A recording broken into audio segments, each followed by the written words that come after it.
Lejlet il-budget 2012, il-mexxej Laburista jgħid li huwa biss budget bil-għaqal li jista' jgħin lill-familji, lill-pensjonanti, lill-ħaddiema u lill-istudenti jimxu l-qudiem. Nistenna budget mibni fuq għaqal, għalina l-għaqal hija il-valur fundamentali fil-politika ekonomika tagħna, għaqal li jġib stabilità. Id-deċiżjonijiet li ħas issa Lawrence Gonzi urew kemm huwa Prim Ministru mhux iffukat b'nuqqas ta' direzzjoni ekonomika għal Muscat.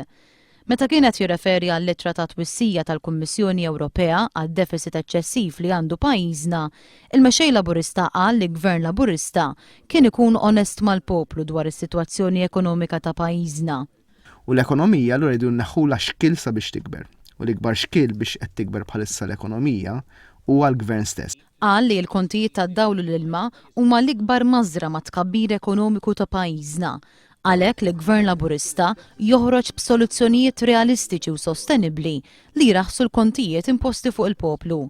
Flus it-taxpayers għal Joseph Muscat iridu jintefqu bil-għaqal u jrid jiġi assigurat li kull euro li jintefa' jintuża b'mod ġust. Konferma li l-Gvern qed jieħu deċiżjonijiet żbaljati u insensittivi għal il-mexxej Laburista hija d-dikjarazzjoni ta' 3 kapijiet eżekuttivi tal-kumpanniji Trelleborg, Tolly Products u Playmobil. Dan wara li l-Gvern iddeċieda li jdaħħal service charge ta' 7 euro fuq kull metru kwadru ta' art mikrija għal fabbriki. Joseph Muscat qal li din hija kundanna l-Gvern fejn jeħtieġ li jieħu azzjoni u jirtira fil-budget.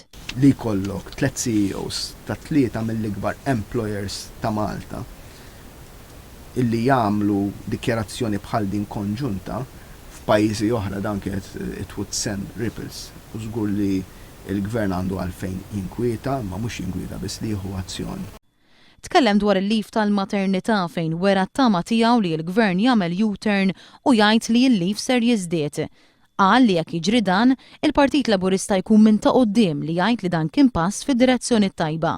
Tim ekonomiku b'saħħtu tal-Partit Laburista juri tmexxija fil-qasam ekonomiku għal Joseph Muscat bil-għan li mill-ekonomija igawdu l-ħafna u mhux il-ftit. Dan huwa l-isfond li fih ser ikun qed jinqara l-budget it-tnejn pajjiż li fi kliem Lawrence Gonzi qed jagħmel suċċessi kbar qed jilħaq il-miri finanzjarji tiegħu mhux qed jiffaċċja l-ebda kriżi u t-turisti qed jiżdiedu. Ottubru kellna xahar ieħor ta' turiżmu tajjeb ħafna. Novembru in-numri ta' turiżmu jidhru tajbin ukoll. Tkellem fuq it-trasport pubbliku ftaħar bir-riforma li għamel il-Gvern. Mela għandek flotta ġdida. Allura bdejna it-triq ta' veru mhux ta' parsi.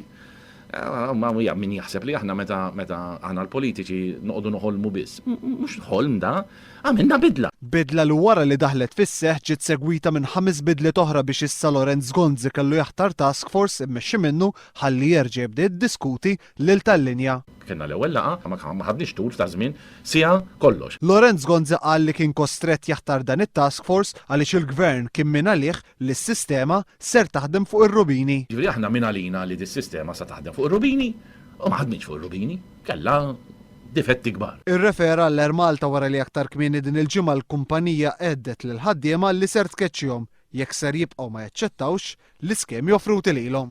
Għandna problema u għandna bżonn insibu soluzzjoni għaliha. Dak li għandna nagħmluh u nagħmluh malaj. Il-Public Broadcasting Services jimbarka fuq kampanja ta' propaganda bla preċedent bitħejja għal budget ta' għada. Fil-bulettin tal-aħbarijiet ta' 8 tal-lejla, il-Kamra tal-Aħbarijiet tal-PBS immexxina minn Dr. Natalino Fenek stiednet lill-Ministru tal-Finanzi Tonio Fenek biex jikkummenta live fl-istudio. Fl-istess ħin il-PBS bad żewġ ġurnalisti li jagħmlu kollegamenti diretti mill-Greċja u minn Spanja biex jintervistaw n-nies u jgħidulhom kemm hija ħażina sitwazzjoni f'dawn il-pajjiżi. Dan jikkontrasta bil-kbir mal-fatt li l-Kamra tal-Aħbarijiet ma tatx l-istess trattament lill-Konferenza tal-Aħbarijiet tal-Partit Laburista dwar l-istess suġġetti li saret il-bieraħ filgħodu. Il-PBS ma ħassx li kellu jieħu kumment la lill-Perit Carmen Uvella, la lin-Notar Charles Manjon u lanqas lill-Professur Edward Cicluna. Madankollu bil-kontra, il-Ministru Fenek ingħata l-ħin kollu live waqt l-aħbarijiet. Kelliem għall-Partit Laburista qal li għada filgħodu se jsir protest quddiem l-awtorità tax-Xandir. Din it-tip ta' propaganda hija insult tal-intelligenza tal-poplu u tfakkar lin-nies f'dak li kellu xi jgħid Franco De Bono li Xandir spiċċa armi tmeninijiet qal il-kelliem. L-Ombudsman jgħid li jeħtieġ li jsiru sforzi qawwija biex pajjiżna jerġa' jkollu servizz pubbliku effiċjenti u ta' kwalità bi standards għolja ta' tmexxija u ta' kif għandhom jitwasslu servizzi li kull ċittadin jistenna bid-dritt. Fir-rapport annwali tiegħu l-Ombudsman jgħid li s-sena li għaddiet ir-reputazzjoni tas-settur pubbliku ittabnet permezz ta' numru ta' episodji fejn is-servizz mogħti liċ-ċittadini mar lura u ħareġ fil-beraħ nuqqas ta' rispett lejn il-ħtiġijiet tal-klijenti. Attitudni li ġabet magħha mewġa qawwija ta' tgergir. L-Uffiċċju tal-Ombudsman jgħid li wasal iż-żmien li ssir evalwazzjoni kritika tas-servizz tal-customer care tad-dipartimenti tal-Gvern u l-entitajiet pubbliċi fejn fost l-oħrajn il-pubbliku jintalab jagħti l-opinjoni tiegħu. Dan bilan li wieħed jara jekk iċ-ċittadini hux tassew jinqdew kif suppost. Rumen ta' 29 sena residenti San Pawl il-Baħar jinsab fil-periklu tal-mewt wara li qala daqqiet ta' arma fil-lejl ta' bejn is-Sibt u l-Ħadd f'Paċeville. Kollox beda minn ġlieda bejn grupp ta' Maltin u grupp ta' barranin. Il-ġlieda eskalat u wieħed mill-Maltin allegatament ta' daqqiet ta' sikkina liż-żewġ Rumeni, wieħed ta' 29 sena u ieħor ta' 36 sena, u ma tieħdu l-isptar fejn wieħed minnhom ġie ċertifikat li jinsab fil-periklu li jitlef ħajtu. Ir-Rumen ta' 36 sena sofra biss minn ġrieħ ħfief. Il-pulizija qed iżżomm raġel ta' 42 sena arrestat brabta ma' dan il-każ, illi dwaru nfetħet inkjesta maġisterjali mill-Maġistrat Neville Camilleri. Mid-Dipartiment tal-Gvern u l-entitajiet tiegħu wieħed jistenna aġir eżemplari fil-ħarsien tal-liġijiet, inkluż dawk relatati mal-bini u l-iżvilupp. Iżda l-informazzjoni li ngħatat fil-Parlament tal-mistoqsija tad-Deputat Laburista Leo Brincat turi li dan mhux dejjem qed ikun il-każ.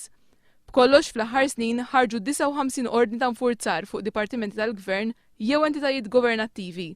L-awtorità bl-akbar numru ta' ordnijiet ta' nfurzar hija Transport Malta li taqa' taħt il-Ministru Austin Gatt u li għandha fil-konfront tagħha 27 ordni ta' nfurzar.